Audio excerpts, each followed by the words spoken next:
വെളിപ്പാട് പുസ്തകം 7-ാം അധ്യായം 14-ാമത്തെ വാക്യമാണ് ഇന്ന് നമ്മൾ പഠനത്തിന് വിധേയമാക്കുന്നത്.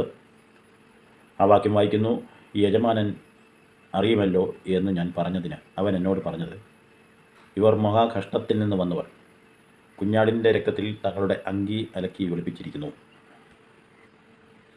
ഈ വാക്യം ആരംഭിക്കുന്നത് യജമാനൻ അറിയുമല്ലോ എന്ന് ഞാൻ പറഞ്ഞതിന് അവൻ എന്നോട് പറഞ്ഞത് എന്ന് വെച്ചിട്ടുണ്ടെങ്കിൽ ഇവർ ആർ എന്നുള്ള 7-ന്റെ 13-ാമത്തെ വാക്യത്തിലെ ചോദ്യത്തിനുള്ള മറുപടിയാണത്. അടുത്തതായി കാണുന്ന അങ്കി വെളുപ്പിച്ചതിനെ സംബന്ധിച്ചാണ്. ഈ വാക്യത്തെ അക്ഷരീക അർത്ഥത്തിൽ എടുക്കുവാൻ പാടുള്ളതല്ല. കാരണം രക്തം വസ്ത്രത്തിൽ കഴിയാൽ വെണ്മയാകുമോ? ഒരിക്കലുമില്ല. എന്നാൽ പിന്നെ എന്താണ് ഇവിടെ ഉദ്ദേശിച്ചത്? ഇതിന് 2 പഴയ നിയമ പശ്ചാത്തലമുണ്ട്. ഒന്ന്, ന്യായപ്രമാണം പ്രാപിക്കുന്നതിന് മുമ്പായി ജനമെല്ലാം അലക്കി ശുദ്ധീകരിച്ചിരുന്നു.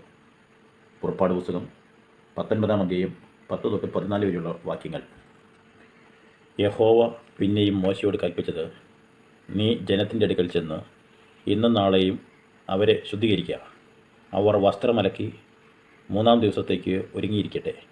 3-ാം ദിവസം യഹോവ സകല ജനവും കാണുകെ സീനായി പർവ്വതത്തിൽ ഇറങ്ങും.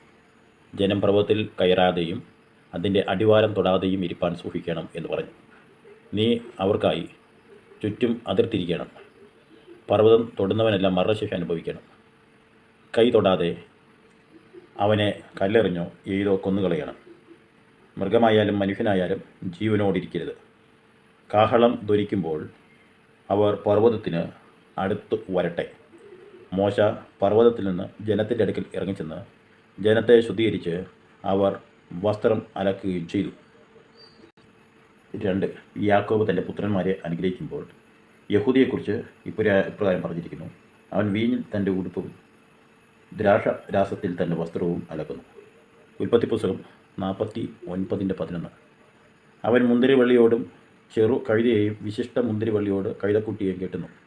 അവൻ വീഞ്ഞിൽ തൻ്റെ ഉടുപ്പും ദ്രാക്ഷാരാസത്തിൽ തൻ്റെ വസ്ത്രവും അലക്കുന്നു എന്ന് നമ്മൾ ആ വാക്യത്തിൽ വായിക്കുന്നു. ഇവിടെ പ്രത്യേകം ശ്രദ്ധിക്കേണ്ടത്, വിശുദ്ധന്മാരുടെ അങ്കി കുഞ്ഞാടിൻ്റെ രക്തത്താലത്രേ വെളുപ്പിച്ചിരിക്കുന്നത്. 1 യോഹന്നാൻ 1:7 ഇപ്രകാരം നമ്മൾ വായിക്കുന്നു: അവൻ വെളിച്ചത്തിൽ ഇരിക്കുന്നത് പോലെ നാമും വെളിച്ചത്തിൽ നടക്കുന്നു എങ്കിൽ നമുക്ക് തമ്മിൽ കൂട്ടായ്മയുണ്ട്. അവൻ്റെ പുത്രനായ യേശുവിൻ്റെ രക്തം സകല പാപവും പോക്കി നമ്മെ ശുദ്ധീകരിക്കുന്നു. എബ്രായർ 9:14 ജഡീക ശുദ്ധി വരുത്തുന്നു എങ്കിൽ നിത്യാത്മാവിനാൽ ദൈവത്തിന് തന്നെ താൻ നിഷ്കളങ്കമായി അർപ്പിച്ച യേശു ക്രിസ്തുവിൻ്റെ രക്തം ജീവനുള്ള ദൈവത്തെ ആരാധിപ്പാൻ നിങ്ങളുടെ മനസാക്ഷിയെ നിർജീവ പ്രവൃത്തികളെ പോക്കി എത്രയധികം ശുദ്ധീകരിക്കും. അങ്കി നീതീകരണത്തെ കാണിക്കുന്നു. യെശയ്യാവ് 61:10 ഞാൻ യഹോവയിൽ ഏറ്റവും ആനന്ദിക്കും, എൻ്റെ ഉള്ളം എൻ്റെ ദൈവത്തിൽ ഘോഷിച്ചുല്ലസിക്കും.